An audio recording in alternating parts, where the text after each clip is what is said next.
तो भगवान श्री कृष्ण ने कहा कि अरे जो सन्यास है वो मेरे लिए अभिप्रेत है। कर्मों की अपेक्षा ज्ञान पूर्वक सन्यास है, यानी ज्ञान सांख्य रूप जो ज्ञान है वो मेरे लिए अभिप्रेत है। किंतु जो केवल कर्मों का त्याग है और कर्मों का सेवन में, तो कर्मों का सेवन करना ही श्रेष्ठ कहलाता है।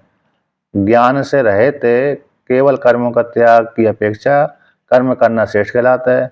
और जो ज्ञान पूर्वक कर्मों का त्याग यानी संन्यास जो ज्ञान की प्राप्ति में साधन है, ऐसा जो संन्यास ज्ञान पूर्वक वाला संन्यास है, कर्मों का त्याग है, तो वो मेरे लिए अभिप्रेत है। यानी ज्ञान तो मेरे लिए स्वीकृत है ही है, अभिप्रेत है, श्रेष्ठ ही है, लेकिन केवल कर्मों का त्याग की अपेक्षा कर्म करना श्रेष्ठ है, ऐसा भगवान ने वर्णन कर दिया। अब उसी को और कहते हैं कि जो ज्ञान से युक्त होकर के कर्मों का त्याग करता है तो वह ज्ञानी मुझको प्राप्त कर लेता है। और जो योग से युक्त होकर के कर्म करता है, केवल कर्मों का त्याग नहीं करता किंतु कर्मों का सेवन करता है, कर्मों का सेवन करता है और निष्काम कर्मों का सेवन करता है, ईश्वर अर्पण बुद्धि से कर्म करता है, ऐसा व्यक्ति कैसे हो जाता है? करता हुआ भी कर्मों से लिपायमान नहीं होता, मुझ परमात्मा को प्राप्त कर लेता, ऐसा भगवान श्री कृष्ण कहते हैं। तो वर्णन करते हैं कि यदः पुनरअयम सम्यक दर्शन प्राप्ति उपायत्वेन, जिस काल में ईश्वर अर्पण बुद्धि से जो साधक कर्म कर रहा है,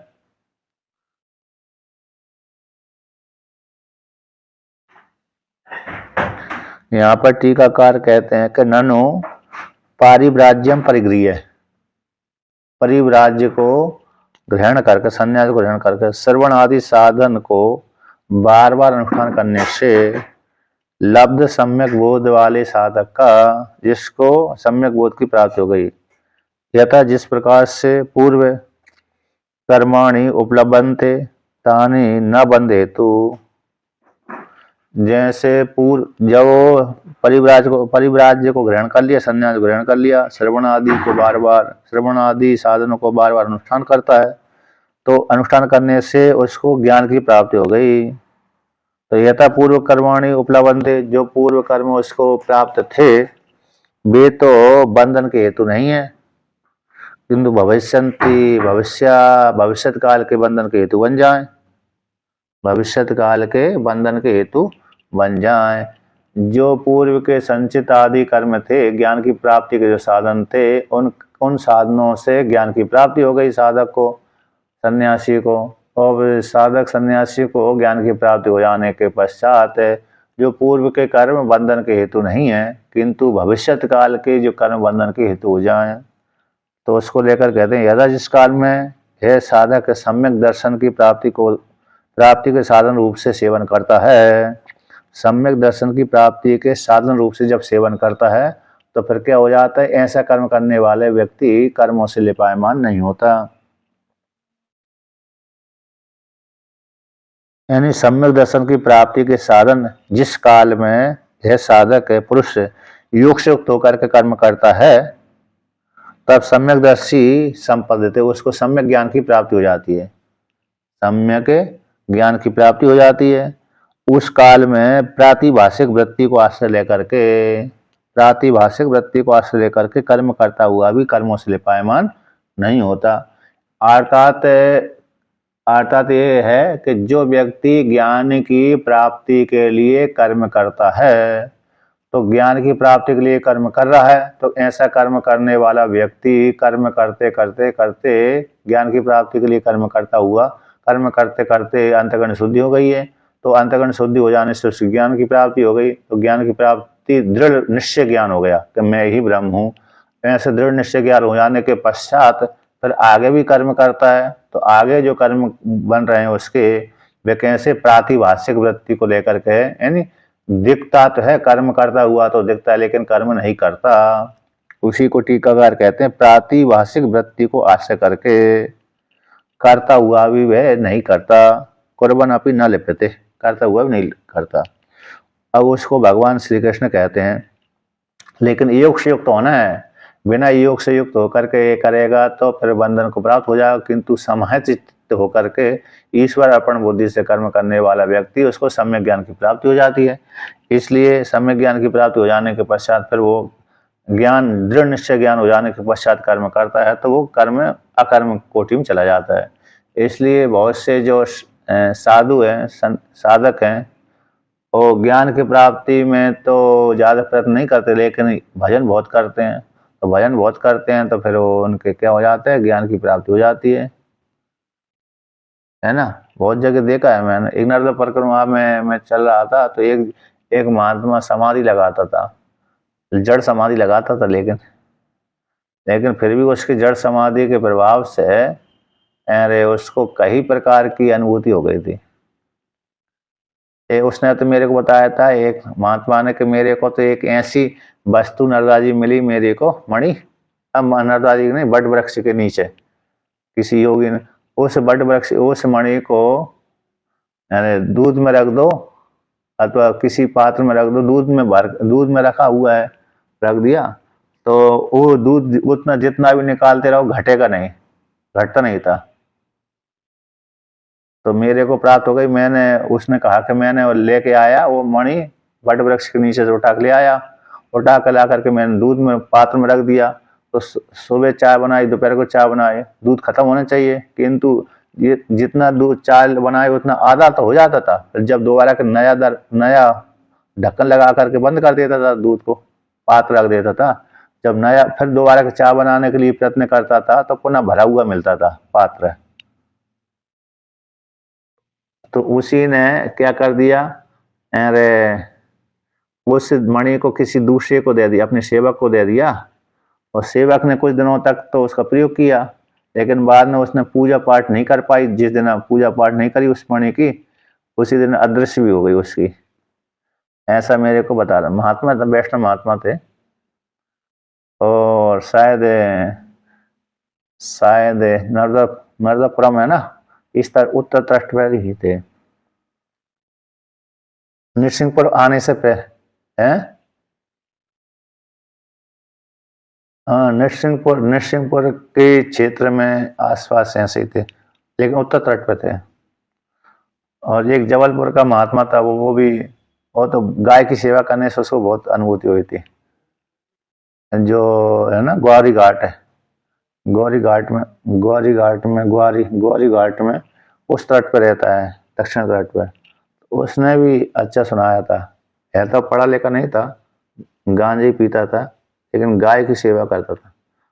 तो गाय की सेवा, हाँ हाँ, गुरुद्वारा के नीचे है। गुरुद्वारा तो ऊपर हो गया, जो रास्ते पे ये गौशाला खोली है उसने, अभी भी है उसको तो महात्मा का। लेकिन जो मणि वाला महात्मा है वो तो मेरे को नहीं, भूल भाल गया वो तो कहाँ पर था। बिना, हाँ, गौरी घाट वाला तो मैंने, वो तो पक्का है, वहीं रहता है अभी, गौशाला खोली है। लेकिन जो सिद्धि वाला दूसरा था जिसको मणि प्राप्त हुई थी, वो तो मैं भूल गया कि यहाँ पर मेरे को प्राप्त हुआ था। यहाँ मैंने उसके पास में गया था, लेकिन वेदांत में कमजोर था, तो मैंने कुछ उसको वेदांत के कुछ वाक्यों को मैंने उसको बतलाया कि इसको ये ऐसे बोलते हैं, इसको ऐसे बोलते हैं। कुछ वहाँ पर उसने भजन भी गाने, मतलब पंक्ति भी जोड़ने लगा, तो उसको ऐसे करना चाहिए, ऐसे करना चाहिए, थोड़ा बताया था। तो मतलब ये है, इस पर दृष्टांत है कि जो ईश्वर अर्पण बुद्धि से कर्म करता है उसको इस प्रकार के युग से युक्त होकर के, तो उसको क्या हो जाता है, सिद्धि की प्राप्ति होने लगती है, यानी ज्ञान रूप सिद्धि की प्राप्ति होने लगती है। उसी को भगवान श्री कृष्ण कहते हैं साधु श्लोक के द्वारा, योग युक्त हो विशुद्धात्मा,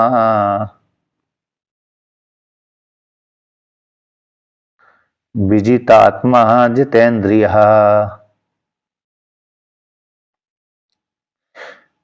सर्वभूतात्म भूतात्मा,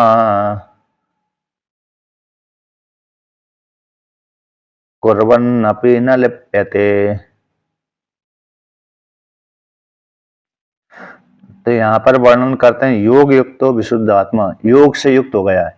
ईश्वर अर्पण बुद्धि से कर्म करता है, समाहित चित्त वाला है, समाहित अंतःकरण वाला है, अतः इसका मन अब विषयों की ओर सेवन करने नहीं जाता। यदि जाता भी है तो फिर उसको वहां पर जाने नहीं देता है। मन यदि विषयों का सेवन करने के लिए जाता है ऐसा साधक, तो वो इसको रोक लेता है। वह साधक इंद्रियों को भी रोक लेता है, मन को भी रोक लेता है, और वहां से हटाकर रोक करके क्या करता है, ईश्वर के चिंतन करने में, ईश्वर के ध्यान करने में, आत्मा के ध्यान करने में, उपनिषदों के स्वाध्याय करने में लगा देता है। ऐसा जो साधक है विशुद्ध आत्मा, जिसका अंतःकरण शुद्ध हो चुका है, आत्मा यानी अंतःकरण है, यहाँ पर विशुद्ध हो गया है अंतःकरण जिसका, उसको बोलते हैं विशुद्ध आत्मा। जित विजित आत्मा, इंद्रियों को जिसने जीत लिया है, मन को जिसने जोत लिया, जितेंद्रिय, जितेंद्रिय शब्द का भी यहाँ पर विजित आत्मा शब्द का ध्येय कर दिया, यानी स्थूल शरीर को भी वहां पर प्रवृत्त नहीं कराता। स्थूल शरीर जब सूक्ष्म शरीर से युक्त होता है तो प्रवृत्त हो जाता है व्यक्ति को, तो इंद्रियों को रोक दिया तो शरीर को भी नहीं जाने देता। और दूसरा है विजित आत्मा का अर्थ हो गया स्थूल शरीर को जीत लेता है। मतलब उसने स्थूल शरीर को ऐसा बना लिया, 1 घंटा बैठना तो 1 घंटा बैठ जाएगा, 2 घंटा बैठना तो 2 घंटा बैठ जाएगा, आसन लगा करके, पद्मासन लगा करके, सिद्धासन लगा करके, है ना। को मतलब शरीर शरीर स्थूल शरीर का एक नहीं, उसने अभ्यास कर लिया, अब मेरे को 3 घंटा आसन पे बैठना है, तो 3 घंटा आसन में बैठा तो 3 घंटा बैठ जाएगा। किसी को अभ्यास हो गया 4 घंटा बैठना है, यही स्थूल शरीर का जीतना हो गया विजितात्मा। लेकिन अरे दूसरा दूसरा प्रकार से शरीर को क्या जीतेंगे, यही है कि उसने अपने शरीर को अभ्यास कर लिया। एक बार महाराज जी ने मेरे को बताया था, एक जगह, अरे एक महात्मा जी ने ऐसा अभ्यास कर लिया, बैठे बैठे सो जाता था। उत्तराखंड का है, तो बैठे बैठे सो जाता था, तो समाधि लगा, मतलब ध्यान लगा करके, तो दूसरे उनके जो भगत आते थे तो देखते थे कि हमारे महाराज जी तो क्या कर रहे हैं, ध्यान कर रहे हैं, तो परेशान नहीं करते थे। लेकिन वो क्या करते थे, बैठे बैठे ही सो जाते थे। लोगों को समझ में आता ध्यान कर रहे हैं, लेकिन वहां पर सो गए वो। तो उन्होंने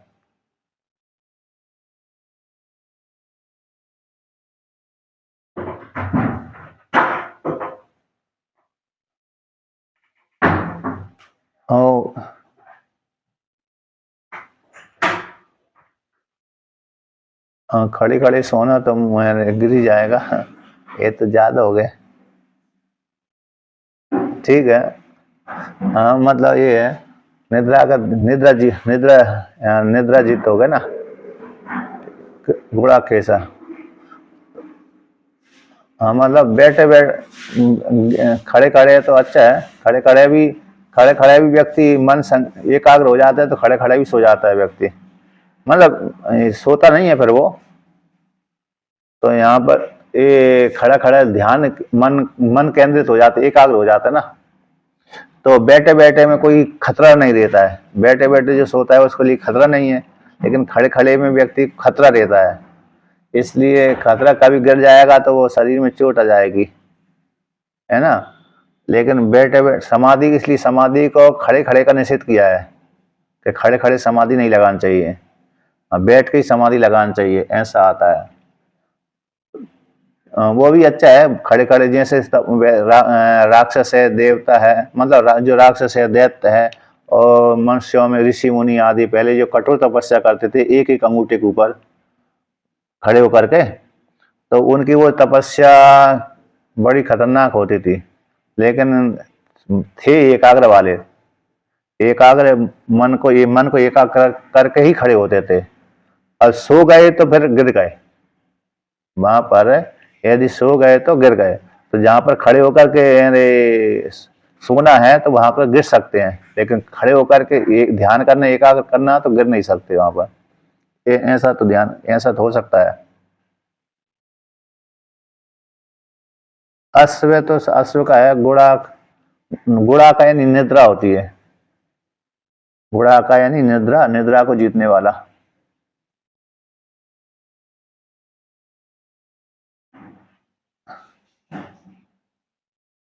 मतलब मैं सोना हुआ, बैठा हुआ है ना, बैठना, बैठना अलग होता है, बैठना अलग होता है और खड़े होकर सोना अलग हो जाता है।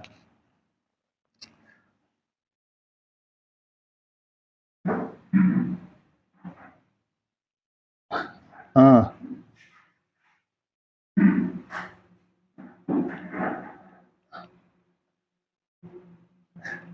ज्यादा हो गए कभी कभी तो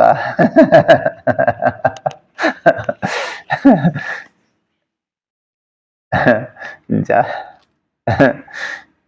चलिए, तो देखिए, शरीर स्थूल शरीर को जीतना मतलब यही हो गया, उसने अपने शरीर को ऐसा बना लिया, मतलब जितनी देर तक बैठना चाहे उतनी देर बैठ सकता है, आसन आदि लगा सकता है। और भोजन को भी संयमित कर लिया, भोजन को है ना, भोजन को संयमित कर लिया। जितेंद्रिय, इंद्रियों को जीत लिया उसने, ऐसा हो इंद्रिय है जितानी यश यस्य स जितेंद्रिय, जिसकी इंद्रिय जीत ली गई हैं, जिसने अपनी इंद्रियों को जीत लिया है। तो कहते हैं सर्वभूतात्म भूतात्मा, जितने भी भूत हैं ब्रह्मा जी से लेकर चीटी पर्यंत, सभी में अपनी आत्मा को देख दो, जितने भूतात्मा है उनकी भी वो आत्मा है, अतः सभी जीवात्मा को, सभी को अपनी है। स्तंभ यानी जड़ वर्ग है, स्तंभ यानी जड़ वर्ग हो गया। तो जड़ वर्ग से लेकर के ब्रह्मा जी से लेकर के जड़ वर्ग मतलब यहाँ तक सभी में, चीटी पर्यंत तक। और जड़ वर्ग में भी देखता है, जड़ वर्ग में भी अपनी आत्मा को ही देखता है। तो कहते हैं आता उसका विलास है ना, माया का विलास, माया को लेकर के उसका अरे जानता है। तो ब्रह्मा जी से लेकर के चीटी पर्यंत तक सभी भूतों में अपनी आत्मा को ही देखता है, अपने से भिन्न नहीं देखता है। ऐसा वो सम्यकदर्शी कहलाता है। ऐसा साधक है ब्रह्मवेत्ता, कुर्बन अपि न लिप्यते, ऐसा ब्रह्मवेत्ता जब सभी में अपनी आत्मा को चिंतन करता रहता है, तो चिंतन करने वाला वो ब्रह्मवेत्ता करता हुआ भी लिपायमान नहीं होता, अतः उसमें कर्तापन का भाव ही नहीं है। ब्रह्मा जी में कहो कर्तापन का भाव हो तो होता ही नहीं है। इसलिए ब्रह्मा जी तो सभी में ही तो देखते हैं अपने को ही, कि मेरी तो विलास है। ब्रह्मा जी सृष्टि करते हैं तो वो कहते हैं मेरा ही विलास है, किसी से राग द्वेष करते नहीं है। अब ब्रह्मा जी जिसने सृष्टि करी वही राग द्वेष करने लगे तो फिर समस्या ही हो जाए। इसलिए जो ब्रह्मा जी हैं, विष्णु भगवान हैं, शिव जी हैं, ये कभी भी राग द्वेष नहीं करते। इसलिए सर्वभूतात्मा योग उक्त है, विशुद्ध आत्मा, जितेंद्रिय, विजिजात्मा, सर्वभूतात्मा, ऐसे उनके लक्षण होते हैं। अब भगवान भास्कर इसका व्याख्यान करते हैं, कहते हैं योगेन युक्ते, योगेन युक्तो योग युक्तो, योग से युक्त हो गया, समहित अंतःकरण वाला है, ईश्वर अर्पण बुद्धि से कर्म करने वाले को योग युक्त कहते हैं। विशुद्ध आत्मा, तो विशुद्ध सत्व यस्मा स विशुद्ध सत्मा, आता शुद्ध अंतःकरण वाला, सत्व यानी अंतःकरण बुद्धि जिसकी शुद्ध हो गई उसको विशुद्ध आत्मा, विशुद्ध सत्य विशुद्ध आत्मा कहते हैं। विजित आत्मा यानी विजित देह, जिसने देह को जीत लिया है, जिसने शरीर को जीत लिया अर्थात नियमन कर लिया, भोजन से भी, भोजन को भी लेकर के, बैठने को भी लेकर के, शरीर, हाँ तो शरीर को, तो शरीर को जीत लिया मतलब उसने अपने शरीर को ऐसा बना लिया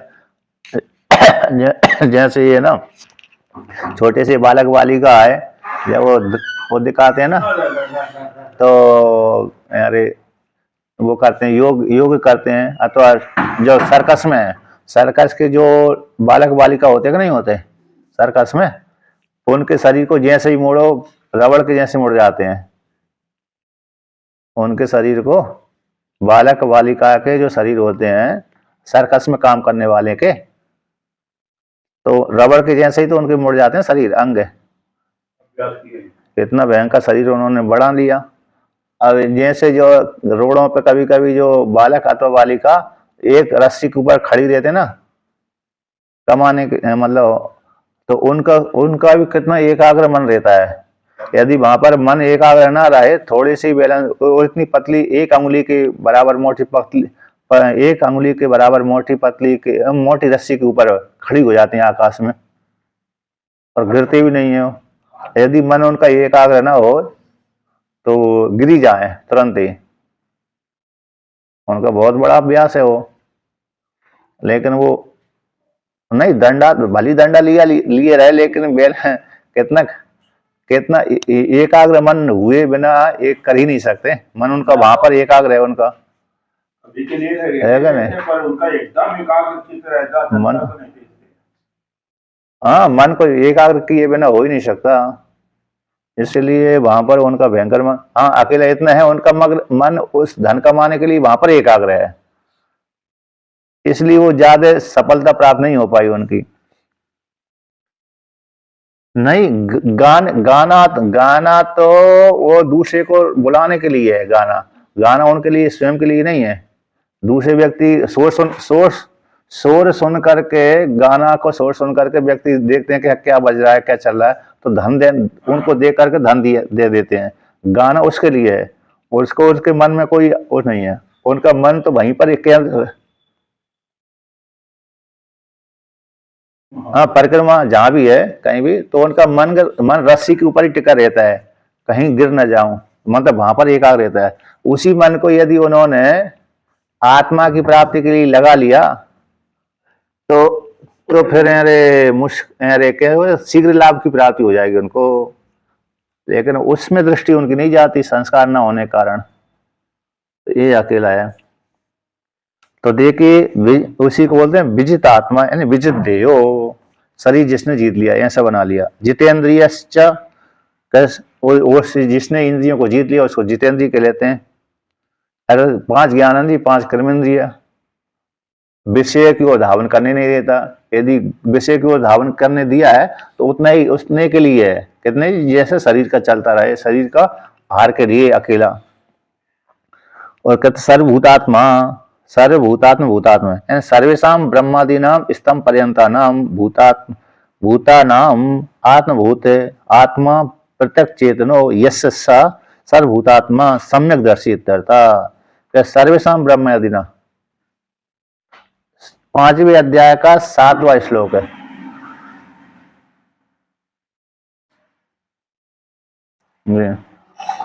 तो ब्रह्मादि नाम, सर्वेशम ब्रह्मादि नाम, तो ब्रह्मा जी से लेकर के स्तंभ पर्यंत जो जड़ बुद्धि वाले हैं, तो स्तंभ पर्यंत वाले जीव कौन से हो गए? वह तो स्तंभ पर्यंत वाले जीव हो गए वृक्ष, क्योंकि वृक्ष भी जीवात्मा है, उनमें बढ़ते हैं घटते हैं, उनमें जीव संज्ञा होती है उसमें, लेकिन उनका अंतर इतना जड़ होता है, इतना मूल होता है, इतना तामसी होता है, उनको कष्ट होने पर भी दिखा नहीं सकते ज्यादा, वो स्वयं में तो अनुभव करते हैं। जैसे उनको अनुभूति कब होती है, उनको डर भय कब लगता है? जब व्यक्ति काटने वाला उसको आता है, देखता है, काटने वाले को देखकर उनको भय लगता है, वृक्षों को, कि हमको काटने आ रहा है। जैसे जिसकी मृत्यु आ गई है उसको यमराज के दूत देख करके डर लग जाता है, उसी को देखेंगे दूत है, यमराज के दूत उसी मरने वाले व्यक्ति को दिखने लगते हैं। और जिसका मृत्यु नहीं है उसके सामने यमराज के दूत दिखते नहीं है, इसलिए उसको डर नहीं लगता। जैसे कसाई को देख करके पशुओं को भय उत्पन्न हो जाता है कि अमुक जो कसाई है ये हमको निश्चित रूप से मारने के लिए आ रहा है। तो उसी प्रकार से स्तंभ पर्यंत तक जितने भूता है, भूतों की आत्मा, यानी आत्मभूत, यानी प्रत्यक्ष चेतनो यस्य जिसका है, सब है सर्वभूतात्मा अर्थात सम्यकदर्शी, अर्थात सभी में अपने आप को देखता है, जानता है कि मैं ही ब्रह्म हूँ। जितने भी भूत दिख रहे हैं ब्रह्मा जी से लेकर के, वो सारे भूतों में मैं ही गया हूँ, मेरी आत्मा है, मुझ आत्मा से भिन्न कोई दूसरी आत्मा नहीं है। इस प्रकार से वो जानता है, उसी को बोलते हैं सर्वभूतात्म भूतात्मा, सर्व संपूर्ण भूतों की भूत आत्मा है, स्वरूप है यही। ऐसा जो विद्वान ब्रह्मवेत्ता हो गया, चाहे वो साधक हो या तो साधिका हो, चाहे स्त्री हो चाहे वो पुरुष हो, ऐसा ब्रह्मवेत्ता कुर्बन अपनी न लिप्यते, करता हुआ भी, कुर्बन यानी करता हुआ भी, कर्मों को करता हुआ भी, चाहे वैदिक कर्मों को करे, चाहे स्मार्त कर्मों को करे, चाहे युद्ध आदि करे, है ना, स्मार्त युद्ध आदि करना स्मार्त कोटि में ही आते हैं, दान पुण्य करना स्मार्त कोटि में आते हैं। यज्ञ से बाहर जो दान किया जाता है, यज्ञ से बाहर जो दान किया जाता है वो स्मार्त कोटि में आता है।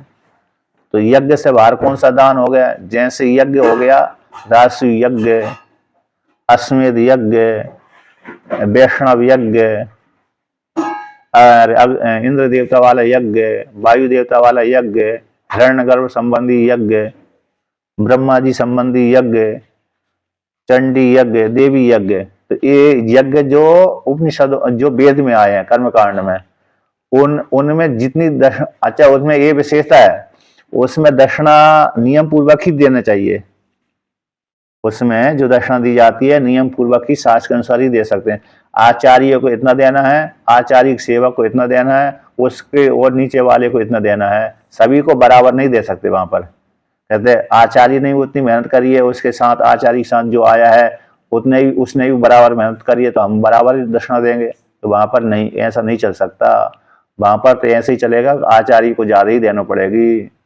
और आचार्य के बाद उसका जो साथ आया, सहयोग करने आया है, भले उसने आचार्य से ज्यादा मेहनत करी है, लेकिन शास्त्र के अनुसार उसको दक्षिणा कम ही देना पड़ेगी। ये नियम है वैदिक कर्मकांड में। स्मार्त में हो सकता है, स्मार्त वाले कर्मों में आप किसी को दे सकते, ज्यादा दे सकते हो, कम दे सकते हो, है ना। कम तो देना नहीं चाहिए, लेकिन यज्ञ में, वैदिक यज्ञ में सावधानी अनिवार्य है, क्योंकि तभी वो, नहीं तो वो शास्त्र के अनुसार फल तो मिलेगा लेकिन गौण हो जाएगा फल वहां पर। इसलिए वैदिक कर्मकांड में दक्षिणा देने के लिए नियम पूर्वक ही दी जाती है। जैसे एक उदाहरण बताता हूँ। जैसे एक बड़े यज्ञ में 16 ऋत्विज होते हैं और 2 यजमान की पत्नी, 18। एक बड़े यज्ञ को संपादन करने के लिए 18 जने लगते हैं बड़े यज्ञ को। छोटे के लिए तो 1-2 में ही काम चल जाता है, आचार्य आ गया, यजमान आ गया। तो एक वेद के 4 ऋत्विज होते हैं, तो चारों वेदों के 4-4 ऋत्विज हो गए, तो 16 ऋत्विज हो गए। एक पत्नी, एक पति और एक यजमान हो गए, यजमान का जोड़ा, तो 16 2 18 हो गए। तो यजमान उन 16 ऋत्विजों को दक्षिणा देगा, तो जो प्रधान आचार्य है उनको 100 रुपए देगा उदाहरण के रूप में। अब उसमें से फिर उसके नीचे वाला जो ऋत्विज आएगा उसके लिए 75 उसको देना पड़ेगी। फिर उसके नीचे वाले को, ऋत्विज को 50 रुपए देना पड़ेगी। फिर उसके नीचे वाले को फिर 25 रुपए देना पड़ेगी। ऐसा वहां पर यज्ञ, वैदिक यज्ञ में देना पड़ती है। कहा कि हमने जैसे मुख्य ऋत्विज को 100 रुपए दे दिए, तो हम दूसरे को भी 100 रुपए देंगे, तो फिर वो काम नहीं चलेगा, फिर यज्ञ पूरा नहीं होगा, गौण हो जाएगा। तो वहां पर ये सावधानी रखना पड़ती है वैदिक यज्ञ में। और स्मार्त वाले यज्ञ में करना है तो भाई जिस आचार्य को ज्यादा दे दिए, आचार्य को ज्यादा देना ही पड़ती है, लेकिन जो आचार्य के बराबर दूसरे ऋत्विज को भी, दूसरे को भी हमने बराबर उसी के जैसे दे दिया, तो वहां पर ये दोष नहीं लगता। वहां पर तो फिर स्मार्त हो गया ना, स्मार्त में ये दोष नहीं। लेकिन वैदिक कर्मकांड में ये नियम पूर्वक किया जाता है। ये हो गया। तो ऐसे जो सम्यकदर्शी है, पुण्य कर्म करने वाला हो अथवा स्मार्त कर्म करने वाला हो, वैदिक कर्म करने वाला हो चाहे स्मार्त कर्म करने वाला हो, उन कर्मों करने से लिपायमान नहीं होता। सा तत्र एवं वर्तमान लोक संग्रह कर्म कुर्बन अपि न लिप्यते न कर्म भीर बध्यते इत्यर्थ। ऐसा जो विद्वान है, ब्रह्मवेत्ता है, ऐसा जो ब्रह्मवेत्ता है, विद्वान है, तत्र एवं इस प्रकार से, एवं वर्तमान हो, सेवन करता हुआ, वर्तमान है इस प्रकार से कर्मों का सेवन करता हुआ लोक संग्रह के लिए। जो ब्रह्मवेत्ता हो गया, ब्रह्मवेत्ता यदि कर्म न करे तो उस ब्रह्मवेत्ता के 1-2 अनुयायी तो नहीं होते। ब्रह्मवेत्ता के कहो 1 अनुयायी 2 अनुयायी हो जाएं, ऐसा तो होता नहीं है। ब्रह्मवेत्ता के बहुत शिष्य बनते हैं, अनुयायी बहुत होते हैं, अनुगमन करने वाले, उनके आचरण का अनुगमन करने वाले। जैसे उदाहरण दूसरा रमण महर्षि है, रमण महर्षि हैं, रामकृष्ण परमहंस हैं, ये प्रधान उदाहरण हो गए बड़े बड़े वर्तमान काल के। अब इनके 1-2 शिष्य तो बने नहीं है कि एक ही शिष्य है इनके। विवेकानंद जी, रामकृष्ण परमहंस के एक ही शिष्य विवेकानंद जी हैं, ऐसा तो नहीं है। और रमण महर्षि के एक ही शिष्य होगा, उनके तो ध्यान में नहीं आते कौन है कौन नहीं है। इनकी ज्यादा प्रसिद्धि है विवेकानंद जी की, है ना। तो इनके एक ही शिष्य हो, ऐसी बात तो नहीं है, हजारों की संख्या में शिष्य हो जाते हैं ब्रह्मवेत्ताओं के। अब वो ब्रह्मवेत्ता उनके सामने यदि कुछ ध्यान न करे, कर्म न करे, उपासना न करे, उपदेश न करे, तो फिर कहेंगे हमारे आचार्य जो हुए हैं, गुरु हुए हैं, ब्रह्मवेत्ता होने के पश्चात उन्होंने कही नहीं तो हम क्यों करें। तो इसलिए लोग उनकी आसन देखने लगते हैं, इसलिए उनके आसन देखने लगते हैं, तो फिर उनको मजबूरी में भी न करते हुए करनी पड़ती है। उसी को बोलते हैं लोक संग्रह। यदि भी उनको जरूरत नहीं, उनका तो कल्याण हो गया, आत्मज्ञान कर लिया, लेकिन दूसरे को आत्म कल्याण करवाने के लिए मजबूरी में उनको भी 4 बजे 3 बजे उठना ही पड़ती है कि नहीं।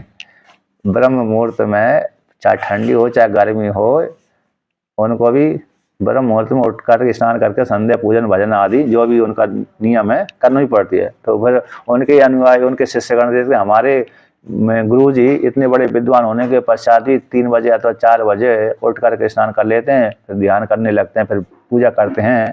तो उनके शिष्यगण भी उसी प्रकार से करते रहते हैं।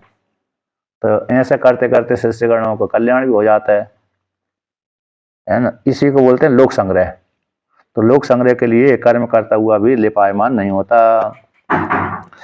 ऐसा सम्यक कौन, सम्यक दर्शन। अच्छा, अब 8वां कहते हैं नाचा असौ परमार्थतः करोति। अतः कह पारमार्थ रूप से कर्म करता होगा ऐसा ब्रह्मवेत्ता करना, पारमार्थ रूप से वो कर्म करता ही नहीं है। पारमार्थिक रूप से ब्रह्मवेत्ता में कर्तापन का भाव है ही नहीं। जैसे अज्ञानी व्यक्ति में कर्तापन का भाव रहता है, वैसे ब्रह्मवेत्ता में कर्तापन का भाव नहीं रहता। तो इसको लेकर के यहाँ पर वर्णन करते हैं। अतः इसी दोष से नैवा किंचित करोमीति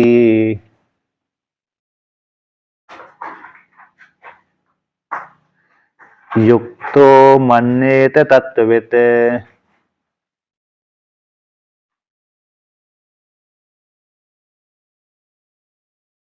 पश्यन् शृण्वन् स्पृशन् जिघ्रन्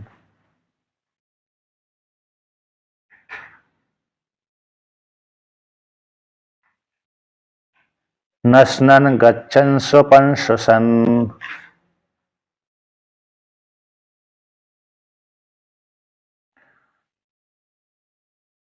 तो यहां पर कहते हैं न एव किंचित करोमि इति, मैं कुछ नहीं करता, किंचित मात्र भी मैं नहीं करता, है ना। किंचित मात्र भी मैं नहीं करता।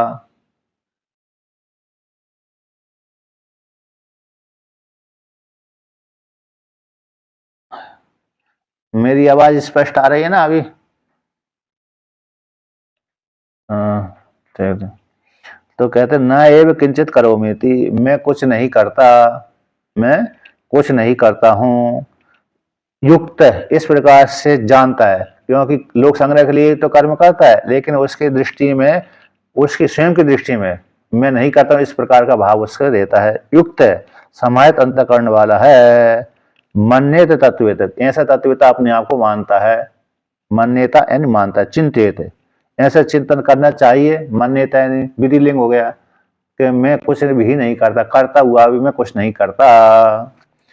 तत्ववेत्ता ब्रह्मवेत्ता, तत्ववेत्ता का अर्थ यथात्मक रूप से जानने वाला, ऐसा ब्रह्मवेत्ता युक्त जो समाहित अंतःकरण वाला है, करता हुआ भी कुछ नहीं करता। मैं न एव किंचित करोमि इति, मैं कुछ भी नहीं करता, इस प्रकार से वो चिंतन करना चाहिए।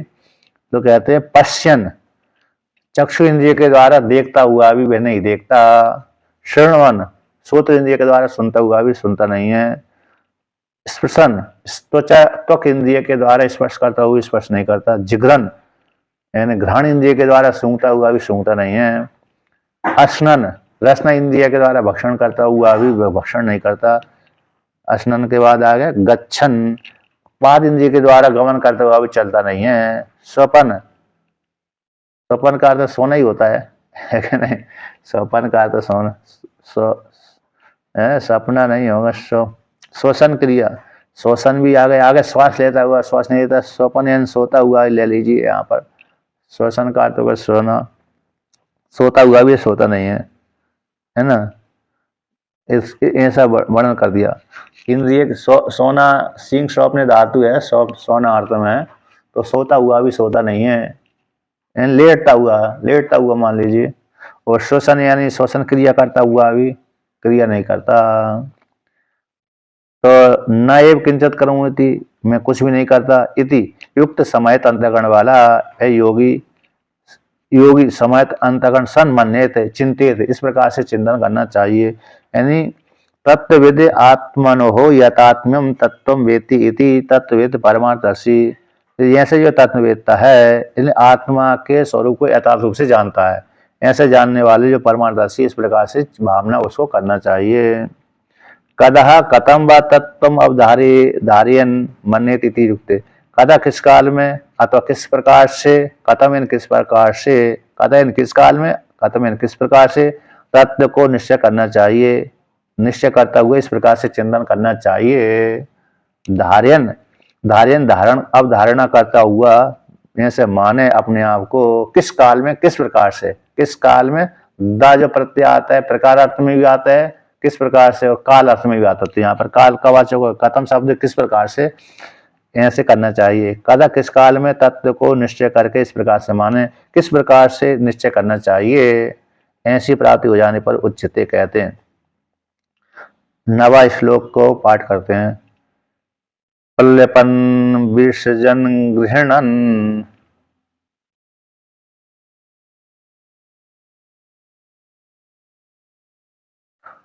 नुन्मिषन्निमिषन्नपि,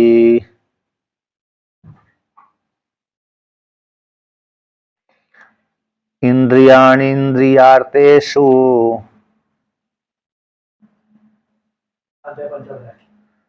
वर्तन्त इति धारयन्।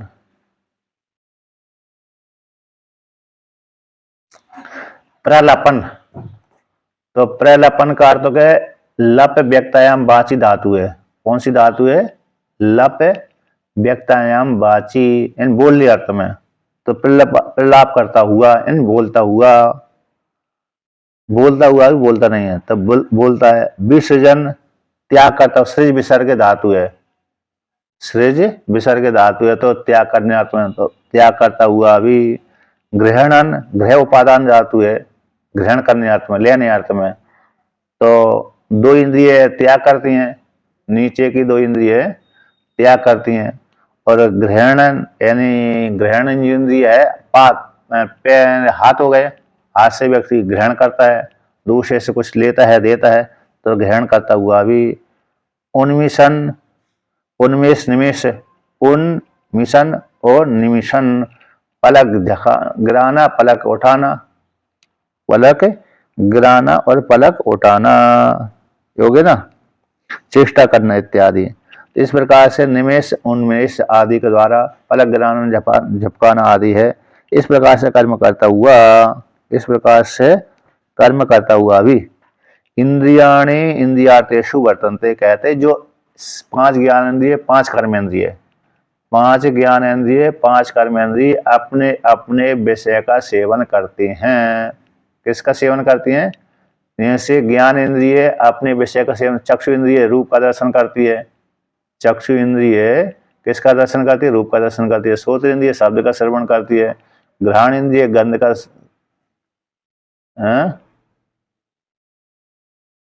इस प्रकार, इस प्रकार से जो कर्म करता हुआ भी अकर्म हो गया इसका। कर्म में अकर्म देखता है, कर्म में अकर्म देखता है, क्योंकि वो ब्रह्मवेत्ता है ना, अपने आप को ब्रह्मवेत्ता मानता है, करता हुआ भी अपने आप को मानता ही नहीं, मैं कर्म करने वाला हूं।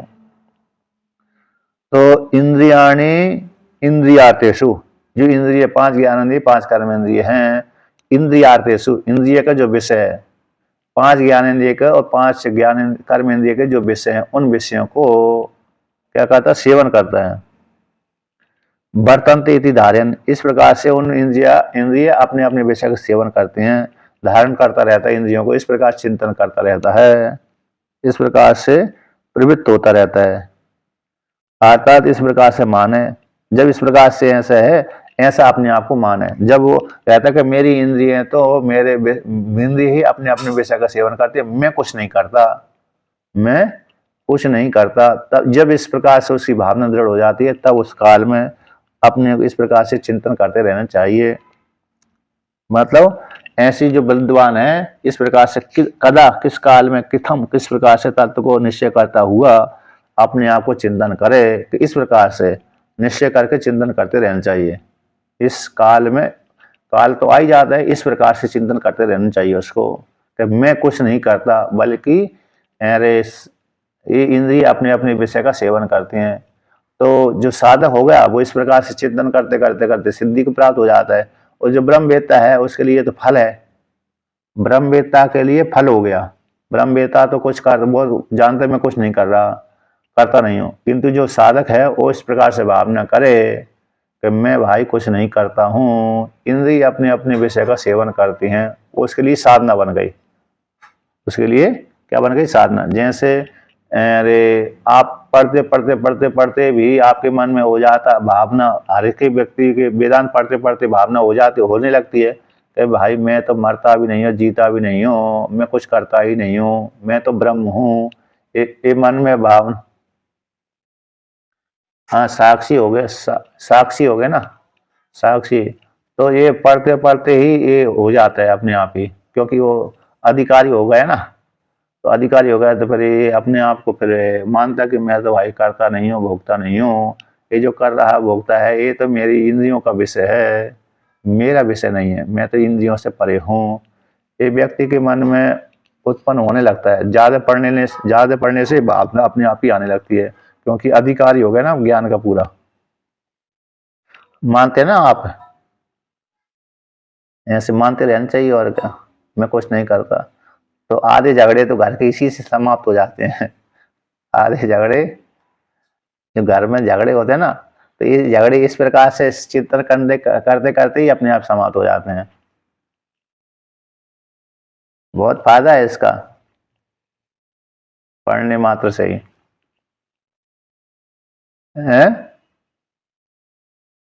और क्या, नहीं वो व्यक्ति में सहन शक्ति आ जाती है, फिर हित को जानने लगता है, फिर उसमें सोच बदल जाती है उसकी,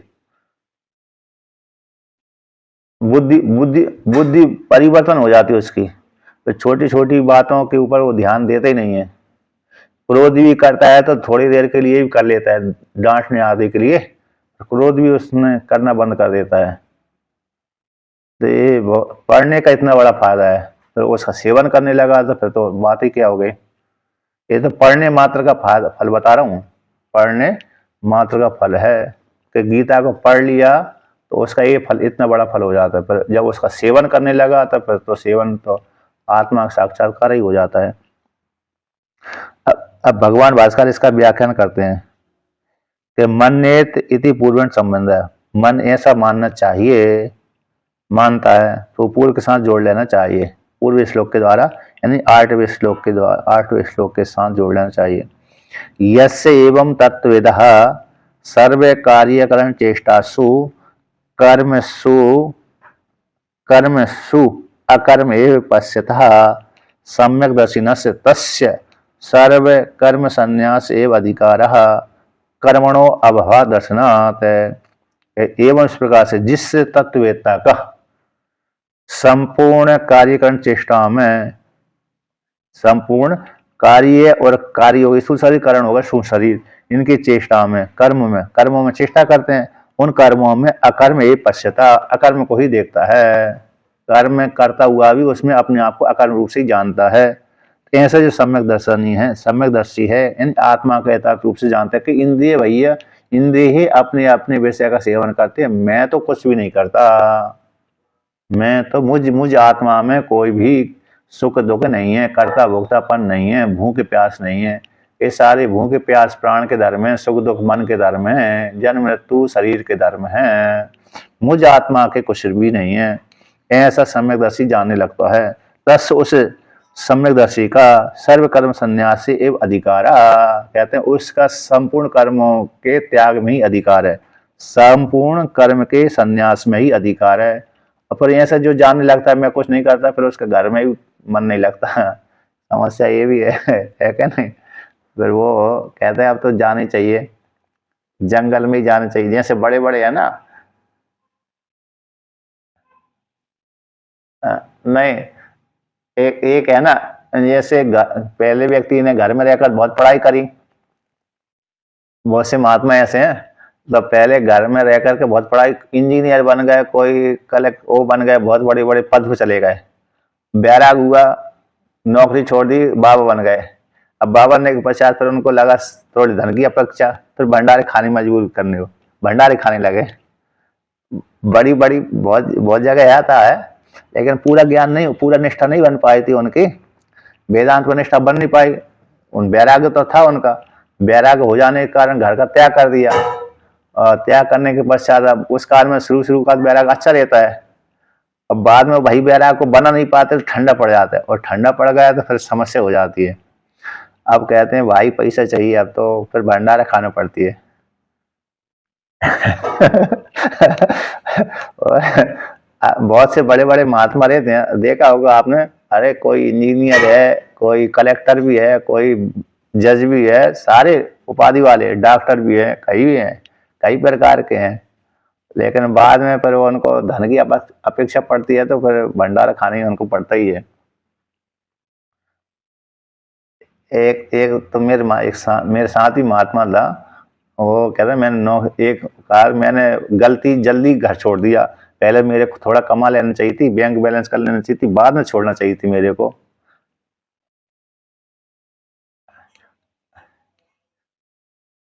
नहीं, वेल, दक्षिण भारत का था, अच्छी नौकरी, अच्छा पद था उसका, पद भी अच्छा था, योग्यता भी अच्छी थी, लेकिन कहा मैंने गलती थोड़ी बहुत कर दी, घर है रे, नौकरी नहीं मतलब पैसा बैंक बैलेंस नहीं बनाया और जल्दी घर छोड़ दिया।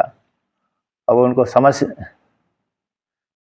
नहीं, वो बैराग होता है ना, तो बैराग होता है तो वो व्यक्ति सोचता नहीं है उस काल में, और बाद में होता है, पर जब देखो बैराग ठंडा हो रहा है, लोग दूसरे के साथ जब, नहीं वही व्यक्ति जब अच्छे लोगों के साथ संबंध हो जाएगा, मतलब योग्य के साथ है, तो फिर उसको ये भावना मन में नहीं बनेगी।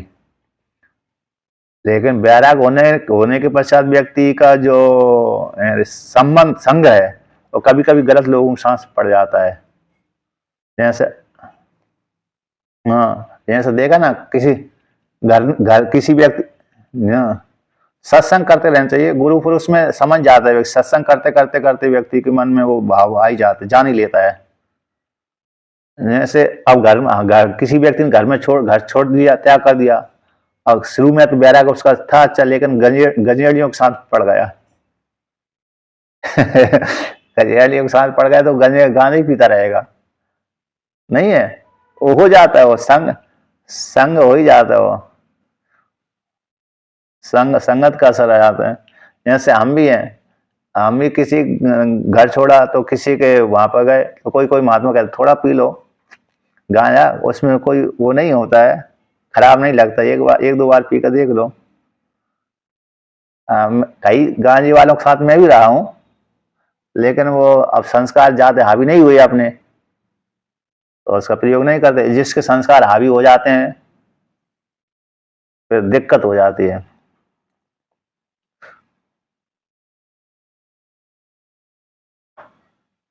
नहीं, उस काल में वेदांत भी नहीं पढ़ते थे हम तो।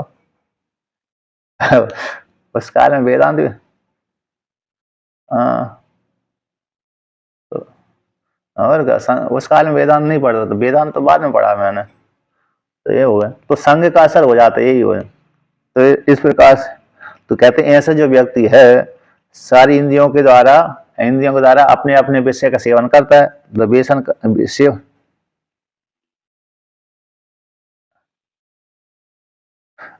नहीं नहीं, एक एक एक संग तो मेरा भी, मैं घर में रहता था ना, तो मैं वीडियो ज्यादा देखता था, मैंने सिनेमा ज्यादा देखता था, और मेरा संग खराब रहा था, किसी ने मेरे को फ्री में दिखा दिया एक बार, और ऐसी लत पड़ी तो मैं फिर ही हो जाता था।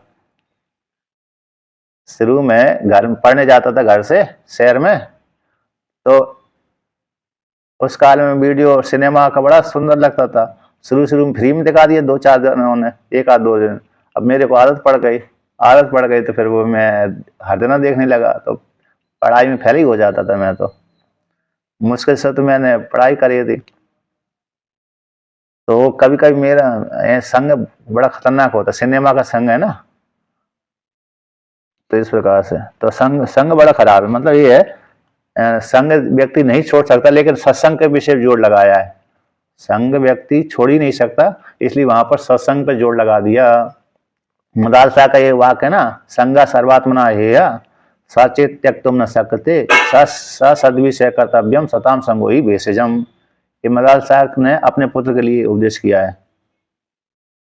मदालसा ने मदालसा का पुत्र अलर्क हुआ है, उसके लिए उपदेश आया। मार्कंडेय पुराण का ये श्लोक है, बहुत ही सुंदर श्लोक है, इसको कंठस्थ ही कर लेना चाहिए। तो इस ये भाव अच्छा उपदेश परक श्लोक है ये। यही आया। तो देखिए, तो अब आगे कहते हैं, ऐसे जो सर्वदर्शी है, सम्यक दर्शी है, उस दर्शी का यानी ब्रह्मवेत्ता का संपूर्ण कर्म संन्यास में ही अधिकार है। यानी कर्मणो अभाव दर्शनात्, वो अपने में कर्म देखता ही नहीं है। उसका भगवान भास्कर कहते हैं कर्मणो अभाव दर्शनात्, कर्म का अभाव को देखता है, यानी कर्म देखता ही नहीं है, अपने में कर्म है ही नहीं है। अब उसी को दृष्टांत द्वारा समझाते हैं। नहीं मृग तृष्णकायाम उदक बुद्धिया पानाय प्रवृत्ता उदक अभाव ज्ञाने पी तत्रेव पान प्रयोजनाय प्रवर्तते। जिस काल में व्यक्ति मृग तृष्णा के में जल समझता था, जब तक नहीं जानता था तब तक मृग तृष्णा को जल समझता था, और जल देख करके व्यक्ति जल पान करने के लिए प्रवृत्त होता था। जल पान के दूर से देखने पर लगता है ना, नजदीक में जाने पर तो नहीं लगता, लेकिन दूर देर से जैसे भीषण गर्मी के काल में लहर जैसी दिखती है, वह सूर्य की किरण है, लहर जैसी दिखती है, जल की समुद्र की लहर की जैसे, तो मानो ऐसा लगता है कि यहाँ पर जल है। तो जल पान करने के लिए व्यक्ति प्यास तो लगी हुई है, तो जल बुद्धि से युक्त होकर के उस जल को पीने के लिए प्रवृत्त होता है। अब चलते चलते कभी कभी थक जाता है, तो थक जाता देखा कि तो मैं यहाँ देखा था जल, किंतु यहाँ पर है नहीं है, नहीं तो ये तो आगे दिखने लगा, तो समझ जाते ये तो भाई सूर्य किरणों का प्रभाव है, जल नहीं है। तो फिर उसकी जल बुद्धि वहां पर समाप्त हो जाती, फिर प्रवृत्त नहीं होता पान करने के लिए। जब उसकी बुद्धि समाप्त हो गई ना, अरे ये तो मृग तृष्णा का जल है, सूर्य किरण ही हमको इस रूप में दिख रही थी भ्रांति से, फिर पान करने के लिए, जल को पीने के लिए फिर धावन नहीं करता। उसी ये दृष्टि मृग तृष्णा का मतलब होगा नहीं, मृग तृष्णा है मतलब सूर्य की किरण है। सर्प रज्जु, वो सर्प रस्सी में सर्प देखना, सर्प में रस्सी देखना, ये उदाहरण तो एक ही है। हाँ, मतलब दृष्टांत उसी को है। पहले व्यक्ति सर्प में रस्सी देख लेता था तो डर जाता था, अब देख के बाद में हल नहीं रही, जो सर्प हल नहीं रहा, कुछ नहीं कर रहा, तो धीरे धीरे से उसकी धड़कन समाप्त हो जाती है। तो धड़कन जब समाप्त हो जाती है तो जाकर पास में जाकर देखता है, अरे ये तो रस्सी है, सर्प नहीं, फिर डरना बंद हो जाता है। शुरू में तो अचानक तो है ना, अचानक तो व्यक्ति डर जाता है, और डरते ही उसकी हृदय की धड़कन तेज बढ़ जाती है, बढ़ती कि नहीं बढ़ती। जब थोड़ा दूर हट जाता है धीरे धीरे से, फिर देखता है कि यहाँ कौन कितना बड़ा सर्प है, तो देखता है कि हल ही नहीं रहा ये सर्प, तो थोड़ा नजदीक में जाता है, धड़कन समाप्त हो गई ना उसकी, धीरे धीरे कम होने लगती है, तो देखता है ये तो रस्सी है, तो रस्सी जानकर फिर तो निडर होकर के आगे बढ़ जाता है। उसी प्रकार से यहाँ पर भी है, जब पहले जो कर्म कर रहा था, दृष्टांत को अब दाष्टांत घटाते हैं कि पहले कर्म कर रहा था तो फल के लिए कर रहा था। अगर वेदांत पढ़ने लगा तो उसमें जो कर्तापन का भाव तो समाप्त हो गया। अब कर्तापन का भाव समाप्त हो जाने के पश्चात कहता अरे मैं तो करता ही नहीं हूँ। जब तक वेदांत का ज्ञान नहीं था तब तक व्यक्ति में कर्तापन का भाव रहता है, मैं करता हूँ। अब उसमें जब वेदांत का ज्ञान हो गया उस काल में कहता है आत्मा में तो कुछ कर्तापन होता नहीं है, आत्मा तो करती नहीं है, आत्मा तो असंग है, कूटस्थ है, निर्यव है, तो आत्मा नहीं करती तो कौन करती है, तो करने वाला तो अंतःकरण है।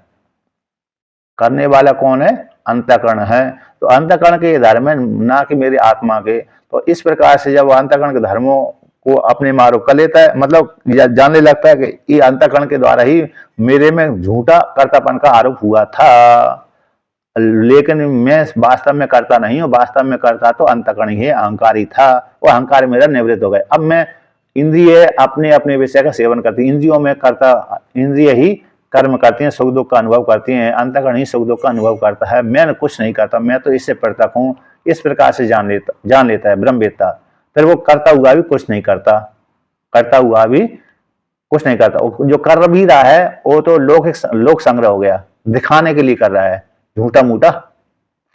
जैसे पिता अपने बालक के साथ खेलता है तो झूठा मूठा ही तो खेलता है, झूठा है, यथार्थ में नहीं खेलता, बालक को प्रसन्न करने के लिए खेलता है ना। बालक तो यथार्थ समझ रहा है कि मेरे साथ पिताजी जैसे मैं खेल रहा हूँ उस प्रकार मेरे पिताजी खेल रहे हैं, लेकिन पिता जानता है कि मैं तो भाई इसके लिए प्रसन्नता के लिए खेल रहा हूँ, मेरा कोई इससे प्रयोजन नहीं है खेलने से। सही। तो इस प्रकार से तो ये दृष्टांत को दृष्टांत, इसी प्रकार से ब्रह्मवेत्ता कुछ भी नहीं करता, करता हुआ भी नहीं करता। अब इस प्रकार से 9 श्लोक पूरा, 10वां 11 10 पर कल चल आते हैं।